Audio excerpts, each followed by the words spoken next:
네, 여러분들 모두가 예수님의 좋은 습관을 본받아서 예수님과 같아지는 은혜가 있으시기를 예수 그리스도의 이름으로 축원합니다. 사람이 반복된 행동을 계속하게 되면 그것이 익숙해져서 그것을 계속하게 되는데 이것을 습관이라고 합니다. 사람은 누구나 습관이 있습니다.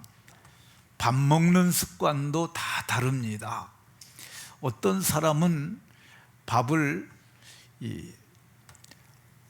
입에 넣고 몇 번 씹지 않고 그냥 삼키는 사람이 있습니다. 어떤 사람은 꼭꼭 씹어서 먹는 사람이 있습니다. 씹어서 꼭꼭 씹어서 삼키는 것이 전문가들은 좋다고 그럽니다. 왜 그러냐면 꼭꼭 씹으면 입안에서 침샘이 자극되고 아밀라제라고 하는 소화 효소액이 나와서 소화가 잘 되기 때문에 좋다고 그럽니다.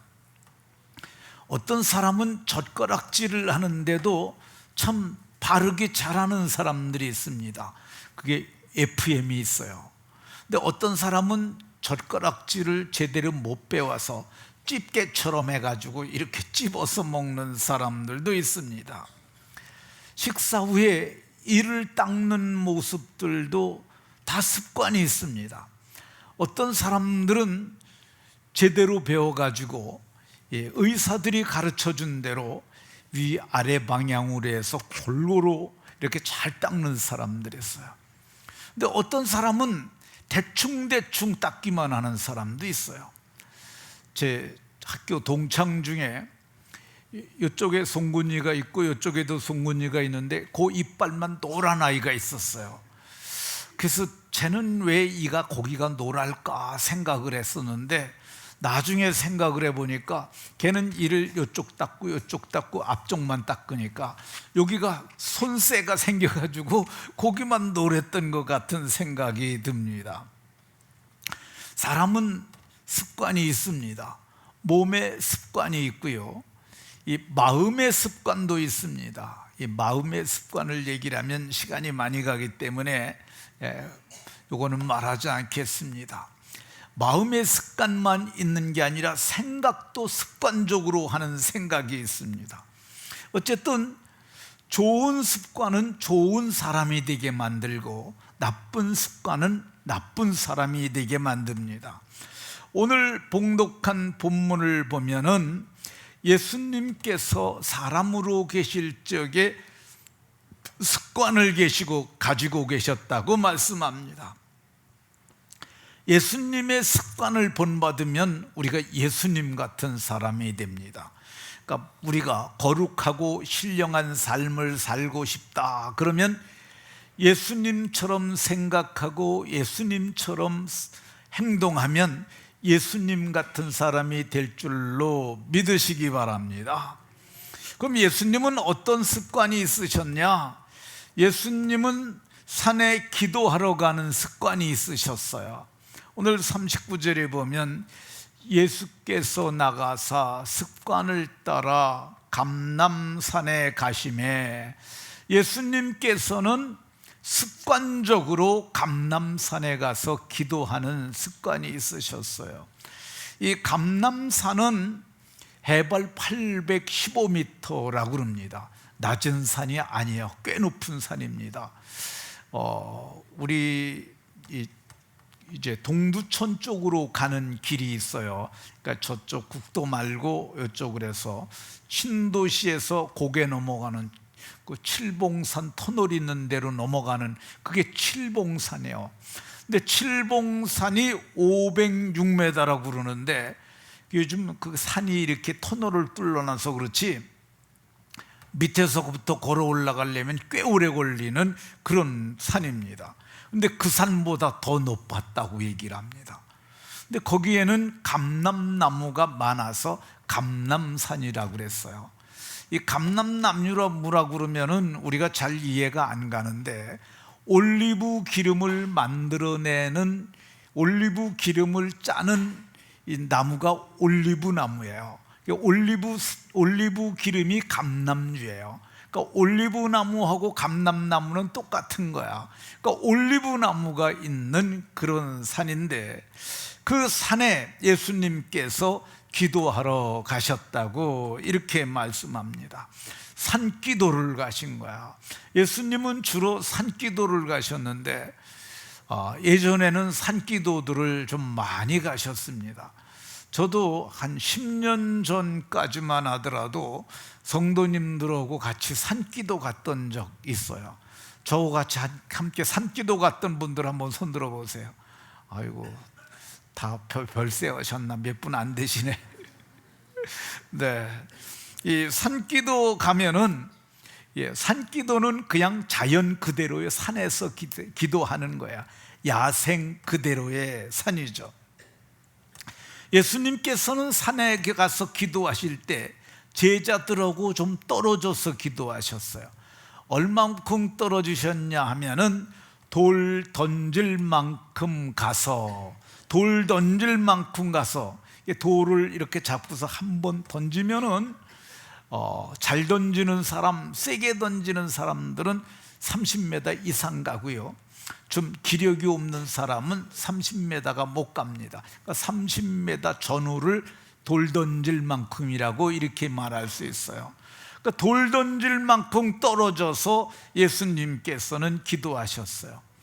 왜 돌 던질 만큼 떨어지셨냐 하면은 방해받지 않으려고 그러신 거야. 너무 가까이서 기도하면은 이 옆에 있는 사람의 목소리가 우리 귀에 들려오면은 그게 기도에 방해가 돼요. 그래서 우리는 금요기도회 때 사람들이 많고 바로 옆에서도 기도하잖아요. 그래서 우리는 기도 음악을 틀고 기도를 합니다. 근데 야생은, 이 산은 기도 음악 틀 수가 없잖아요. 그러니까 옆에서 기도하는 사람의 목소리가 들리니까 예수님께서 한 30m 떨어져서 기도하셨어요. 예수님께서는 어떤 습관을 가지고 기도하셨느냐 하면 무릎을 꿇고 기도하셨어요. 하나님의 아들이심에도 불구하고 하나님께 기도하실 때 하나님 앞에 있다, 이거를 신전, 그러니까 하나님 앞에 있다고 스스로 생각하는 것, 이걸 신전의식이라고 그래요. 하나님 앞에 있다고 생각하고 예수님께서는 무릎을 꿇고 기도하신 것 같습니다. 근데 이게 산에서 무릎 꿇고 기도하면은요, 이거 힘듭니다. 그러니까 요즘에는 기도 방석도 있고 기도 의자도 있고, 또 스티로폴 공사장에 가면 이런 버린 거 있잖아요. 그거 하나씩 주워 갖고 와서 그거 깔고 하면 한겨울에도 안 차가워요. 그런데 이게 맨 땅에다 기도를 하잖아요. 무릎을 꿇고 기도하면 그 무릎팍이 있는 데가 땅이 점점 가라앉아요. 그리고 아무리 건조한 것 같아도 그 땅의 습기가 옷으로 올라와서 옷이 적셔지고 무릎팍도 적셔져요. 그러니까 이 무릎 꿇고 기도하는 것이 좋지는 않습니다. 그럼에도 불구하고 예수님께서는 무릎을 꿇고 기도하셨어요. 돌에서 무릎을 꿇고 기도하잖아요. 돌에서는 무릎 꿇고 기도하기 힘들어요. 너무 아픕니다. 조금만 지나면은 아파서 기도 못해요. 그러니까 돌은 습기는 없지만 또 너무 아프니까. 근데 예수님께서는 땅에 무릎을 꿇고 기도하셨다고 이렇게 얘기를 합니다. 예수님께서는 기도하실 때 어떻게 기도하셨느냐? 아버지의 뜻이거든 아버지 원대로 되기를 원하나이다. 내 뜻대로 내 맘대로 이렇게 기도하지 아니하시고 하나님의 뜻이 무엇인가를 묻고 하나님의 뜻대로 기도를 하셨어요. 그러니까 기도가 응답이 되는 거죠. 그러니까 우리가 예수님 뜻대로, 하나님 뜻대로 분별해서 기도하는 것이 중요합니다. 그런데 대부분의 사람들이 하나님의 뜻대로 기도하지 않고 내 뜻대로 기도합니다. 하나님, 나 이거 꼭 되게 해주세요. 하나님, 나 이거 꼭 되게 해주세요. 하나님이 기뻐하실지 안 기뻐하실지는 묻지 않고 하나님 이거 꼭 되게 해주세요. 안 되면 금식도 합니다. 금식을 하면서 하나님 이거 꼭 되게 해주세요. 그런데 이거를 아르헨티나의 설교자였는데 후안 카를로스 오르티지라는 목사님이 이렇게 얘기를 했어요. 내 맘 내 뜻대로 막 되게 해달라고 기도하고 응답을 안 해주시면 금식까지 하면서 그렇게 기도하는 것은 그건 예수님의 팔을 비트는 거와 똑같다고. 그러니까 예수님이 항복하고 내 기도를 들어달라고 그러는 거잖아요. 하나님의 팔을 비트는 그런 행동은 하면 안 된다. 그분은 그렇게 말씀하셨어요. 예수님은 어떻게 기도하셨느냐? 힘쓰고 애쓰고 더욱 간절히 기도하셨다고 얘기를 합니다. 힘써 그런 얘기 하잖아요. 힘 좀 더 써. 그건 어떤 거야? 힘은 육체에서 나오는 거야. 애를 쓰는 건 뭐예요? 저거 애쓰는 마음이 되게 애가 끌어 애쓰는 거야. 애는 마음으로 하는 거야. 그러니까 몸과 마음으로 더욱 간절이라는 단어를 어떤 목사님이 해석하기를 간이 저리도록이라고 그랬는데, 간이 저리도록이라는 뜻은 아니지만 어쨌든 간절한 마음으로 이렇게 예수님께서 기도하셨다고 그럽니다. 그러니 예수님의 기도가 응답될 수밖에 있지 않겠어요? 예수님께서 얼마나 힘쓰고 애써서 기도했던지 땀이 땅에 떨어질 때는 핏방울과 같이 되었는데, 이것을 어떤 분들은 모세 혈관이 터져서 진짜 피가 나오신 것이라고 얘기를 합니다. 예수님께서 이렇게 습관을 따라 기도하신 후에 아직 기도하는 습관이 들지 않은 제자들에게 너네들 그러면 유혹에 빠진다고 경계하셨어요. 습관을 따라 기도하신 예수님께서는 너희들도 시험에 들지 않도록 기도하라고 이렇게 말씀하셨어요. 제자들을 경성케 하는 말씀입니다. 습관을 따라 기도하셨더니 어떤 은혜가 임했습니까? 예수님께서 습관을 따라 기도하셨더니 아버지의 원이 이루어졌어요. 아버지 원대로 이렇게 기도했더니 아버지의 원대로 되었어요. 아버지의 원이 뭐예요? 아들을 내어주시고 자기 백성을 저희 죄에서 구원하시려는 것이 아버지의 소원이에요. 그러니까 그 아버지의 소원을 알았던 예수님께서 내가 죽어야 저들이 사는구나, 그걸 아시고 자기 십자가를 지시고 예수님께서 악한 세대에서 우리를 건지시려고 우리의 죄를 대속하기 위해서, 대속은 뭐냐면 대신 속죄하는 제물이 되는 거야. 우리의 죄를 대속하기 위하여 자기 몸을 주심으로 구원을 이루셨던 것을 봅니다. 습관을 따라 기도하셨던 예수님께서는 내가 이렇게 습관을 따라 기도했던 것처럼 너희들도 그렇게 습관을 따라 기도하라고 비유로 말씀하셨어요. 항상 기도하고 낙심하지 말아야 할 것을 비유로 말씀하여, 항상 기도하는 게 뭐예요? 습관을 따라 기도하는 거야. 예수님이 내가 이렇게 습관을 따라 기도함으로 구원 사역을 이루었던 것처럼 너희도 항상 기도해야 너희가 믿음의 역사를 이룰 수 있음을 말씀하셨어요. 누가복음 21장 36절에는 항상 기도하고 깨어있으라. 깨어있으라는 말은 밤중에 자지 말라는 말이 아니라 기도에 깨어있어라. 그런 사람들은 주의 뜻을 분별할 수 있기 때문입니다. 항상 습관적으로 기도하는 사람들은 깨어있을 수 있고요, 항상 습관적으로 기도하는 사람들은 장차 올 이 모든 환난을 피할 수 있고요, 항상 깨어서 습관적으로 기도하는 사람들은 마지막 날에 하나님 앞에 담대히 설 수 있고 백보자 심판대 앞에서도 상급을 얻게 되는 줄로 믿으시기 바랍니다. 예수님께서는 어떤 습관이 있으셨느냐? 안식일이면 하시는 습관이 있었어요. 안식일은 뭐 했느냐? 안식일은 하나님께 예배하는 날이니까 이 안식일에는 예배하시는 습관이 있으셨어요. 누가복음 4장 16절에 보면 안식일에 늘 하시던 대로, 이거는 안식일에 한 것도 얘기를 하지만 안식일 전날에 한 일도 포함이 되는 거야. 안식일 전날을 예비일, 우리 예비한다 그러잖아요. 그 예비일이라고도 불렀어요. 왜 그러냐면은 주일을 안식을 준비하는 그 전날이니까 밥도 다 미리 해놓고 청소도 다 해놓고 모든 걸 다 해놓는 거예요. 그러니까 예수님께서도 그걸 준비하신 거죠. 가르치는 자는 말씀을 준비해야 해요. 말씀만 준비하는 것이 아니라 말씀과 기도로 준비해야 해요.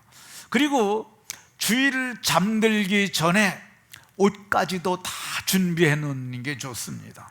저는 주일날, 그러니까 토요일날 잠들기 전에 다 생각을 해놔야 오늘 내일은 어떤 양복을 입고 가야겠고, 어떤 넥타이를 매야겠고, 어떤 구두를 신고 가고, 그리고 다 모든 거 설교도 다 정리해서 다 해놓고 그렇게 하는 거죠. 그러니까 예수님께서도 안식일에 예배하는 습관이 있으셨어요.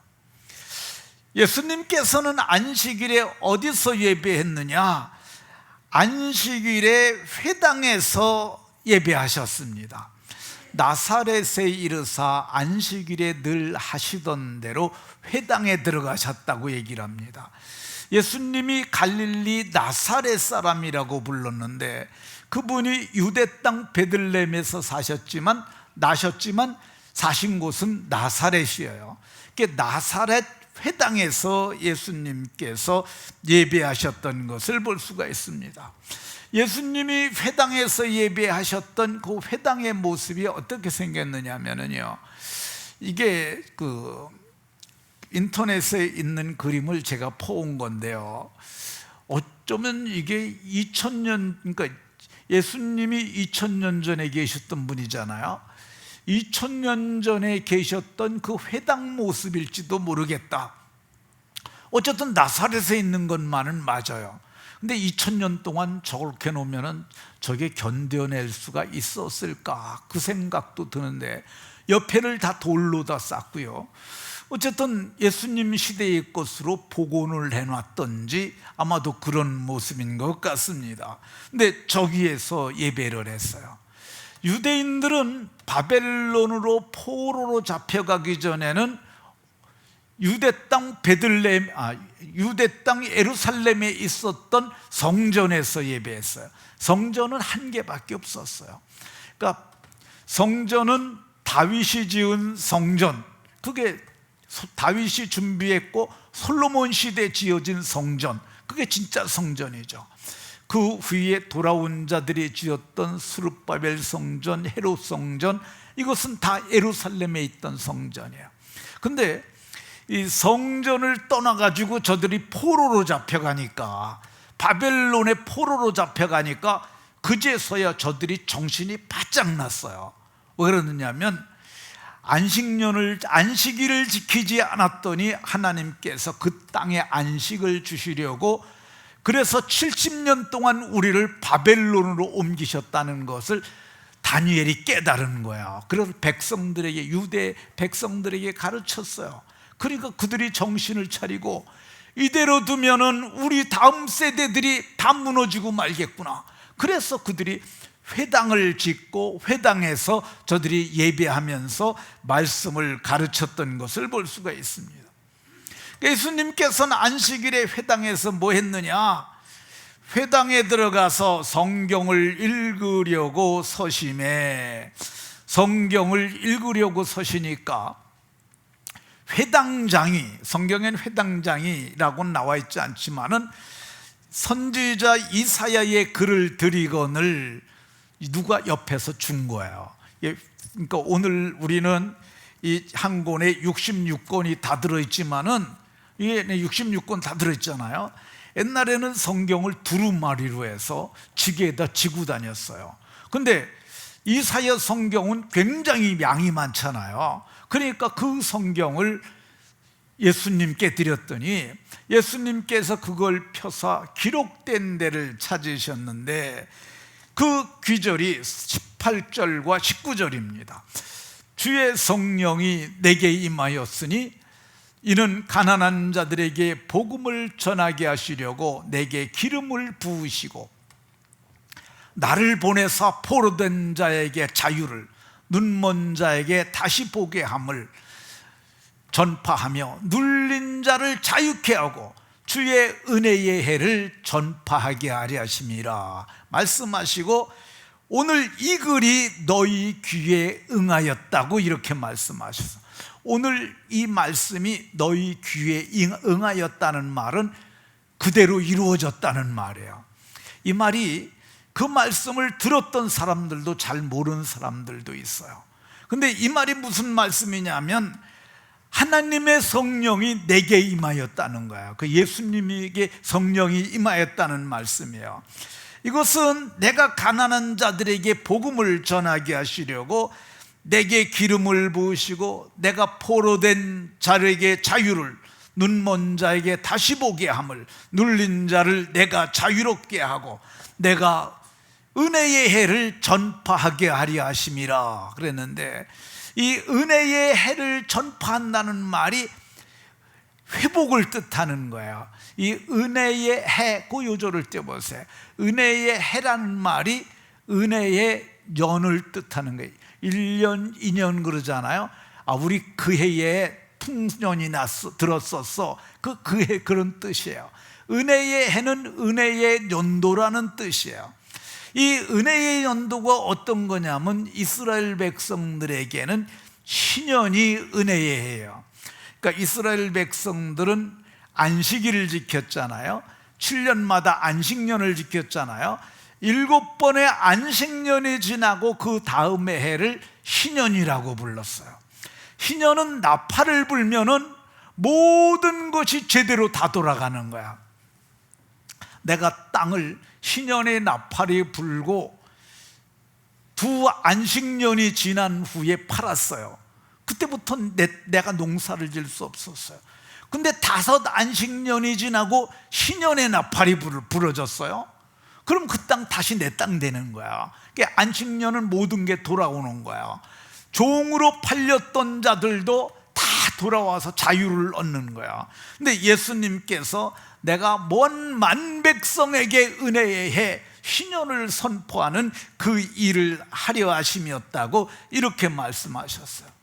그러니까 예배를 잘 드리는 것 아주 중요합니다. 예수님께서는 안식일에 회당에서 예배를 잘 드렸는데, 저희 아이들이, 저는 4을 낳습니다. 그런데 저희 아이들은 다 예배를 잘 드렸어요. 우리 아들이 저 위에 앉아서 방송실에서 하고 있는데, 제가 제 아들을 소개할 때 이렇게 얘기를 했습니다. 제가 태어나가지고 주일을 한 번도 안 빠지고 잘 지킨 아들이다. 근데 한 번인가 빠진 것 같은데 코로나 걸려서 그랬나. 근데 그거 외에는 안 빠지고 잘 지킨 아이예요. 그러니까 그게 쉽지 않잖아요. 근데 우리 애들은 다 그랬어요. 우리 애들은 다 그랬는데 그 이유가 뭐냐? 제 아내가 뱃속에 넣고 교회를 하루도 안 빠지고 다니는 거야. 그러니까 그 뱃속에 있는 애가 찬송가 소리를 들으면서 자라는 거야. 찬송가가 그리고 익숙한 노래고 편한 노래예요. 그리고 뱃속에 있을 때부터 말씀을 듣고 자랐어요. 그러니까 하나님 말씀 듣는 게 조금도 부담스럽지 않고 편하고 좋은 거예요. 그러니까 우리 애들이 예배를 다 잘 들은 거예요. 아기를 아직 안 낳으신 분들, 출산하지 아니한 그런 분들은 제 얘기를 잘 들으면 좋겠습니다.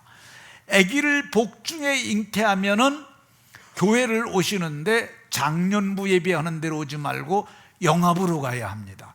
저쪽에 있는 위에 공간이 저게 영합음실입니다.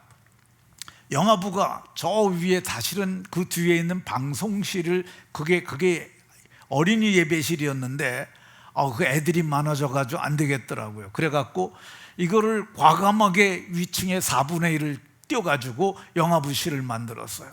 그때 참 잘한 것 같아요. 근데 그때 영화부 엄마 아빠들이 와가지고 저 공사하는데 모두가 협력해서 했어요.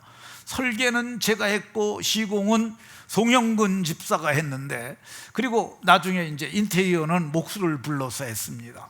근데 제가 생각해도 참 잘했다 그런 생각이 드는데, 저기 오면은 그러니까 아기가 나서 오는 게 아니에요. 복중에 있어도 영화부예요. 그러니까 우리는 영화부 그러면은 애들만 가는 줄 아는데 그거 아니고 애들은 혼자 못 오잖아요. 엄마 아빠가 같이 오는 거야. 그러면 남인숙 전도사님이 아주 친정 엄마처럼 잘 돌봐줍니다. 복중에 있는 아이를 태교하는 것부터 가르쳐가지고 마침내 그 아이들이 믿음의 아이들이 되게 하는데, 저는 우리 교회 영아부가 여기에 아기를 낳는 애들이 다 저기서 잘 자라는 은혜가 있기를 예수 그리스도의 이름으로 축원합니다. 예수님께서는 어떤 습관이 계셨느냐? 가르치는 습관이 있으셨어요. 회당과 성전에서 항상 가르쳤고 이렇게 말씀합니다. 예수님께서는 성전에서도 가르쳤고 또 회당에서도 가르치셨어요. 이미지를 하나 보시면은 저건 회당에서 가르치는 모습이었던 것으로 보여집니다. 유대의 회당들은 원래 앉아서 가르쳤다고 그러는데 저 그림은 서서 가르치는 건데, 마태복음 5장 1절에 보면 예수께서 산에 올라가 앉으시니 제자들이 나온지라 입을 열어 가르쳐 이르시되, 그러니까 예수님이 앉으시니까 제자들이 나왔고 그렇게 가르쳤다고 얘기를 합니다. 이게 랍비들이 앉아서 교훈하는 것이었다고 그러는데, 예수님께서는 회당에서 가르치셨어요. 누구를 가르쳤느냐? 유대인들 가르치셨어요. 왜 그러냐면은 그 시대만 하더라도 예수님이 내가 이제 하늘나라에 올려지고 나서 성령이 오면 그때부터 땅끝까지 복음이 전파된다고 말씀하셨어요. 그러니까 예수님 살아계시는 동안은 가장 멀리 가신 게 사마리아까지 가신 거죠. 근데 모든 유대인을 모아놓고 가르치셨어요. 거기에는 신분의 고하, 직분의 고하, 빈부의 막론하고 저들을 다 가르쳤어요. 개인적으로도 가르치셨어요. 니고데모라고 하는 유대 랍비가 밤에 찾아왔어요. 그런데 예수님께서는 그에게 거듭남의 비밀을 그에게 직접 가르쳐 주셨어요. 그러니까 예수님은 부지런히 가르쳐 주셨어요. 사시는 날 동안 마지막으로 하늘로 올려지시기 전까지 예수님은 가르치는 일을 하셨어요. 왜 예수님께서 이렇게 가르치셨느냐? 가르쳐야 신앙이 다음 때까지 넘어가기 때문에, 가르쳐야 하기 때문에 예수님께서는 가르치신 거야. 예수님을 우리는 사람으로 오신 예수님하고 예수님이 이전에 하늘에 계셨던 예수님하고를 우리가 분리해서 생각하는 경향이 있는데, 시내산의 십계명을 주신 분이 누구냐 하면 그분이 예수님이에요. 그분이 사람의 몸을 입고 현현하신 것이 예수님이에요. 그러니까 시내산에서 예수님께서 모세에게 너는 이 말씀을 마음판에 새기고 내 자녀에게 부지런히 가르치라고 그러셨어요. 집에 앉았을 때도 가르치고, 길을 갈 때도 가르치고, 누워있을 때도 가르치고, 일어날 때도 말씀을 강론하라고 얘기를 했어요. 근데 말로만 하지 말고 교보제를 쓰라고 그랬어요. 성경 요조를 써갖고 손목에 메고 그걸 기호로 삼고 내 미간에 붙여 표를 삼고, 미간이 어디예요? 이 눈썹을 한문으로 미라고 그럽니다. 그 양쪽 사이를 사이간자 써갖고 미간이 여기가 미간이에요. 여기다가도 붙이라고 그러셨어요. 여기다 뭐 몇 개나 붙이겠어요. 어쨌든 조그맣게 써가지고 이렇게 붙일 수 있겠죠. 거기다 붙이라고 그러셨어요. 이 말은 뭐냐면 말씀의 일반화예요. 그러니까 어디에 앉아서 꼭 공부만 하는 게 공부가 아니고, 우리도 가정교육을 잘 받아야 그런 말 하잖아요. 가정에서 말씀 교육을 받으라는 말입니다. 예수님께서 마지막으로 하늘로 올려주시기 전에 땅에 발 디디고 하신 말씀이 뭐냐면, 유언처럼 하신 말씀이 내가 너희에게 분부한 모든 것을 가르쳐 지키게 하라. 내가 세상 끝날까지 너희와 항상 함께 있으리라고 그러셨는데, 내가 가르친 것처럼 너희도 그렇게 가르치라고 이렇게 말씀하셨던 것을 볼 수 있습니다. 왜 가르치라고 그러셨습니까? 가르치지 않으면은 믿음이 전승되지 않고 단절이 돼버리고 맙니다. 사사기 2장에 보면 세대 단절이 일어나는 모습을 볼 수 있어요. 2장 7절에 여호수아가 사는 날 동안과 여호수아 뒤에 생존한 장로들, 그 사람들이 어떤 사람들이냐면 여호와께서 이스라엘을 위하여 행하신 모든 큰 일을 본 자들이 사는 날 동안 여호와를 섬겼다고 얘기를 합니다. 이 사람들이 뭘 본 거예요? 요단강이 갈라지는 걸 봤어요. 그 여호와의 큰 일을 본 거죠. 그 사람들이 40년 동안 만나를 먹었는데 만나가 하나님이 주신 땅에 딱 들어오는 순간 그 다음날부터 만나가 안 내리는 거 본 거예요. 여리고 성이 7바퀴 도니까 무너지는 것을 저들은 봤어요. 이 큰 일들이에요. 이런 것들이 가나안 정복 전쟁을 하고 그 시대를 그 사람들은 그거 봤으니까 믿었잖아요. 근데 성경을 보게 되면 모세가 죽습니다. 모세가 죽으니까 그를 딥낫 헤레스라는 곳에 장사하는데, 그 후에 일어난 다음 세대들, 자, 그 세대 사람들은 다 죽었고, 그 후에 일어난 다른 세대는 여호와를 알지 못하였더라. 그 후에 일어난, 그 후에 태어난 사람들이라는 거예요. 그걸 다른 세대라고 얘기해요. 이상한 별종이 태어났다는 거죠. 왜 그러냐면 여호와를 알지 못하였다고 그럽니다. 이 여호와를 알다라는 말이 이게 히브리어로 루아인데, 이게 뭐냐면 여자가 남자와 동침을 합니다. 그러고 나서 내가 이제 남편을 알았고, 성적 경험을 두고 얘기를 하는 거예요. 그러니까 안다라는 말이 뭐냐면 이게 관념적으로 아는 것이 아니라 체험적으로 아는 것도 포함을 하는 거야. 그러니까 이 여호수아 시대의 사람들은 다 하나님의 큰일을 봐서 잘 믿었는데, 그 다음에 일어난 세대는 교육도 하지 못했고 역사도 보지 못하니까 여호와께서 행하신 일도 알지 못했더라. 왜 알지 못했을까요? 누가 가르쳐줘야지.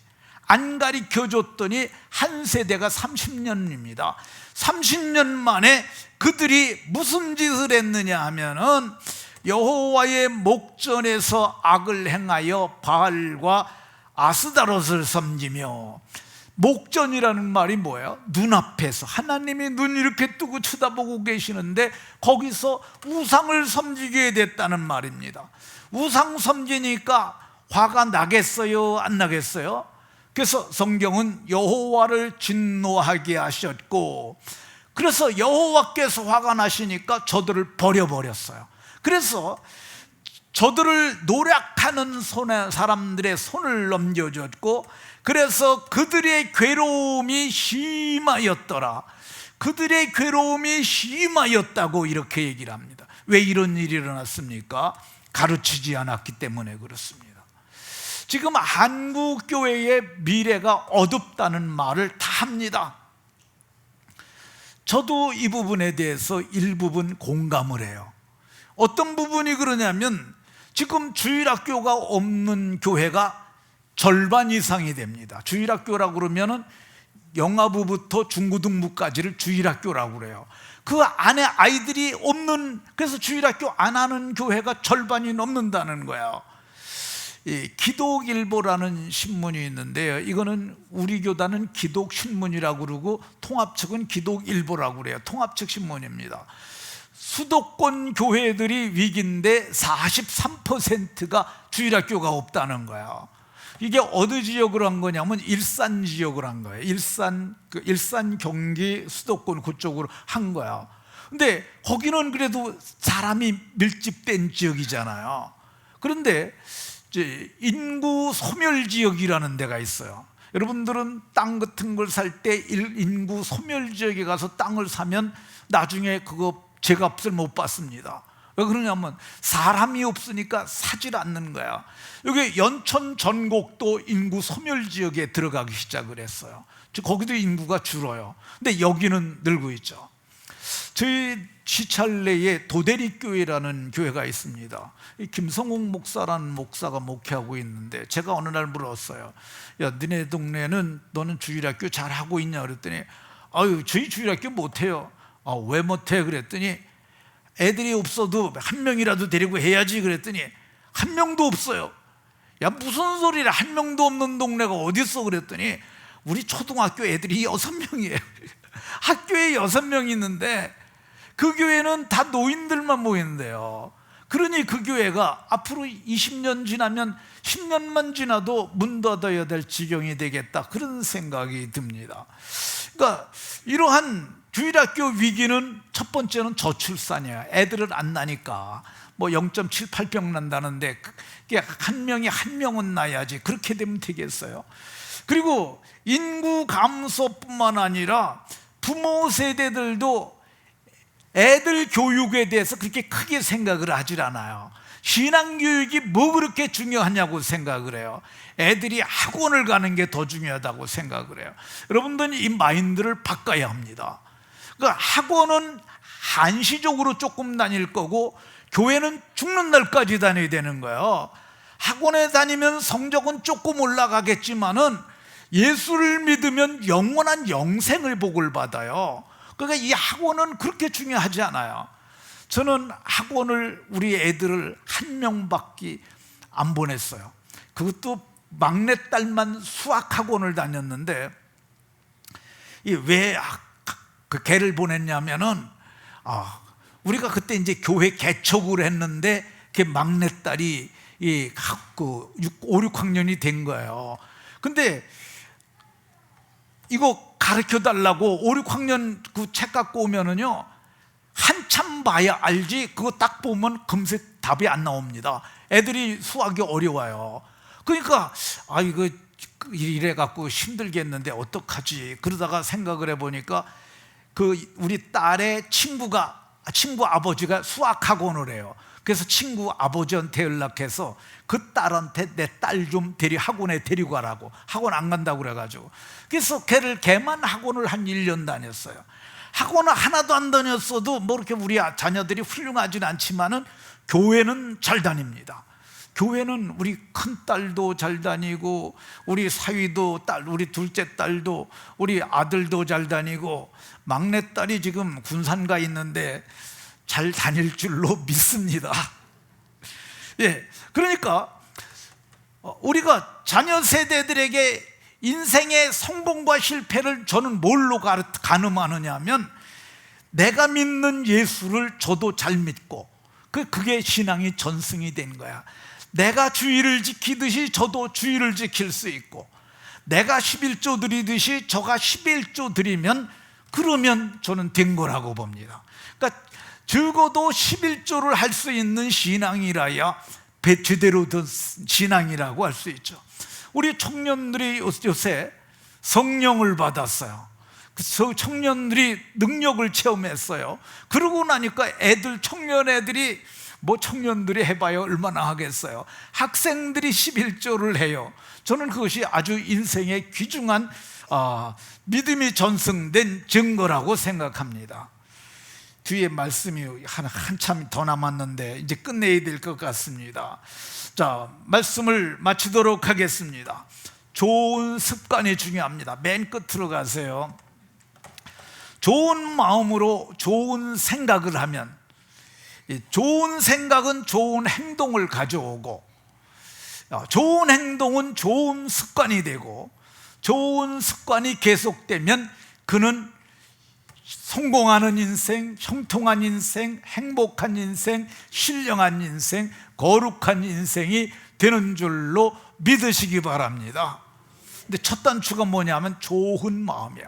좋은 마음으로 좋은 생각을 해야 되는데, 좋은 마음이 이게 어떤 마음이겠어요? 예수의 피뿌림을 받아서 예수의 피가 마음에 뿌려질 때 악한 양심으로부터 벗어난, 마귀가 떠난 그 마음이에요. 이 마음으로 좋은 생각하면 좋은 생각은 좋은 행동을, 좋은 행동은 좋은 습관을, 좋은 습관이 계속되면 그 인생이 복이 되는데, 모두가 복된 인생들이 다 돼서 아름다운 열매가 가득하시기를 예수 그리스도의 이름으로 축원합니다. 하나님, 오늘 말씀을 통해서 주의 법을 알게 하시니 감사드립니다.